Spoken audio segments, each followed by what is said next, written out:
Hello everyone, welcome back to educational sir. तो इस class में हम जानेंगे Hooke's law and the modulus of the elasticity. Hooke's law के बारे में जानेंगे। उसके पिछले के लेक्चर हमने जाना था basic definition of elasticity and what is strain, strains and types of stress और स्ट्रेन के बारे में जाना था। यदि आपने वो लेक्चर नहीं देखा है जरूर देख ले, आपको आई बटन में शो हो रहा होगा। आपको डिस्क्रिप्शन में इलास्टिसिटी चैप्टर का पूरा प्लेलिस्ट भी शो हो जाएगा। तो चलिए, तो यह वीडियो को स्टार्ट करते हैं। जानते हैं हुक्स लॉ क्या है, जो कि एग्जाम के लिए इंपॉर्टेंट है। बीएससी फिजिक्स और क्लास 11-12 के टॉपिक्स के लिए इंपॉर्टेंट एग्जाम्स के लिए। तो हुक्स लॉ क्या है? It's state that with in the elastic limit stress is directly proportional to the strain. Elastic limit क्या है? पिछले लेक्चर हमने डिस्कस किया था। एक लिमिट है जो कि जैसे एक हमने एग्जांपल से भी समझा था कि रबर बैंड है, यदि इससे हम ये स्ट्रेस इसे से फोर्स लगाकर खींचते हैं तो वो यहाँ तक ही इतना ही स्ट्रेस हो जाता है। यदि इससे ज़्यादा और खींचे तो वो क्या ब्रेक हो जाएगा।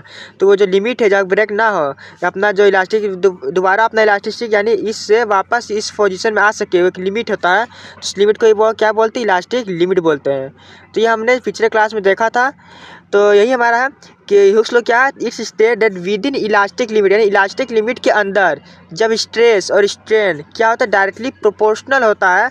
तो वो क्या होता है? हमारा हुक्स लॉ यही हमारा है। यही जो लॉ है उसे हुक्स लॉ कहते हैं, जिसे stress is directly proportional to strain. Proportional के साइन को हटाएंगे तो इक्वल टू के साइन करके के कॉन्स्टेंट आता है। और जो के है, के यदि हम के वैल्यू निकालते हैं वो आता है स्ट्रेस अपॉन स्ट्रेन। तो हमारा के क्या है? तो फर्स्ट ऑफ ऑल जानेंगे क्या एसआई यूनिट ऑफ क्या होता है? न्यूटन पर मीटर स्क्वायर। क्या न्यूटन पर मीटर स्क्वायर? न्यूटन पर मीटर स्क्वायर क्यों है? क्योंकि स्ट्रेस का हमारा होता है, स्ट्रेस क्या फोर्स है एक तरह का, न्यूटन हो गया। स्ट्रेन हमारा क्या है? चेंज इन लेंथ वाला डायमेंशनल क्वांटिटी है, जिसका तो कोई डायमेंशनल नहीं होता, इसका कोई यूनिट नहीं है। और स्ट्रेस क्या है? न्यूटन पर मीटर स्क्वायर। ठीक है। स्ट्रेस क्या होता है? हमारा स्ट्रेस होता है फोर्स अपॉन एरिया। पिछले क्लास हमने जाना था। तो फोर्स का क्या होता है? न्यूटन, और एरिया का होता है क्या? Metre square. तो न्यूटन पर मीटर स्क्वायर हो गया हमारा यूनिट ऑफ के। अब के हमारा क्या जानते हैं? तो where K is a constant known as modulus of elasticity या फिर कोफिशिएंट ऑफ इलास्टिसिटी। के को बेसिकली हम बोलते हैं मॉड्यूलस ऑफ इलास्टिसिटी या कोफिशिएंट ऑफ इलास्टिसिटी। के can be different types of depending on nature of the stress and strain. के क्या है? बहुत से टाइप के होते हैं। तो इसमें हम क्या अभी हम जानेंगे types of modulus of elasticity, यानी क्या इसका नेचर के हिसाब से मॉड्यूलस ऑफ इलास्टिसिटी क्या मेनी टाइप्स के होते हैं। चलिए देखते हैं। First of all Young's modulus, very very important.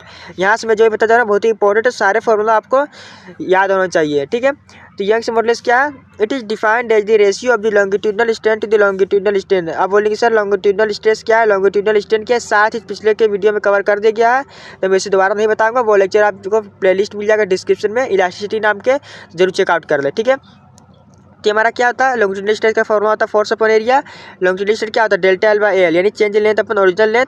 तो यदि हम इसे गामा के लिए निकालते हैं तो इसे सॉल्व करते हैं, बेसिकली आएगा फोर्स इंटू लेंथ अपॉन क्या area into change in length. ये हमारा फॉर्मूला हो गया क्या? यंग्स मॉडुलस का। वेयर आप देख सकते हैं यहाँ पे ए कैपिटल ए हो गया क्रॉस सेक्शनल एरिया, एफ हो गया डिफॉर्मिंग फोर्स, डेल्टा हो गया चेंज इन लेंथ, और एल हो गया क्या? Original length. ठीक है। नेक्स्ट देखते हैं बल्क मॉडुलस, जिसे के से डिनोट किया जाता है। तो it is defined as the ratio of the volumetric stress to the volume of the strain, यानी volume stress upon volume strain. क्या होता है? बल्क मॉडुलस होता है। वॉल्यूम स्ट्रेस का फॉर्मूला होता है फोर्स अपॉन एरिया, और वॉल्यूम स्ट्रेन का होता है डेल्टा बी बाई बी, यानी change in volume upon original volume. इसका फॉर्मूला होगा कुछ इस प्रकार से आप देख सकते हैं, force into original volume upon area into change in volume. ठीक है। थर्ड क्या है? मॉडुलस रिजिडिटी या शियर मॉडुलस, जैसे ईटा से करते हैं डिनोट। तो it is defined as the ratio of the shearing stress to the shearing strain. Eta क्या होता है? इसे ईटा से डिनोट करते हैं, ईटा इसे बोलते हैं। ठीक है। इस तरह से इसे एन ना समझे, एन इस तरह से होता है, ये ईटा का साइन कुछ इस तरह से है। ठीक है। तो क्या होता है? Shearing stress to the shearing strain. Stress strain shearing stress क्या था? मैंने पिछले क्लास में डिस्कस भी किया था शियरिंग स्ट्रेन के बारे में भी।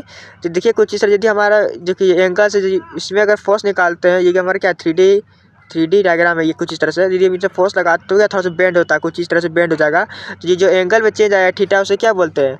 शियरिंग स्ट्रेस यही होता है, शियरिंग स्ट्रेन यही होता है थीटा, यानी चेंज इन लेंथ। तो ये क्या है? शियरिंग स्ट्रेन हो गया। बाकी स्ट्रेस का फॉर्मूला फोर्स अपॉन एरिया ही होता है। तो बेसिकली हमारा ईटा यानी शियरिंग स्ट्रेस का फॉर्मूला गया force upon area into theta. Next क्या है? पॉइजन्स रेशियो, बहुत ही इंपॉर्टेंट। देखते हैं पॉइजन्स रेशियो जानने से पहले, पॉइजन्स रेशियो क्या सिग्मा से डिनोट करते हैं, जिससे जानने से पहले हमें जानना होगा क्या लेटरल स्ट्रेन के बारे में। लेटरल स्ट्रेन क्या होता है? तो देख लीजिए, it is defined is the ratio of the change in configuration and the original configuration in perpendicular direction. ये देखिए हमारे इसे ये हमारा क्या ओरिजिनल लेंथ हो गया। तो यहाँ से देखिए आप देख सकते हैं ये क्या है?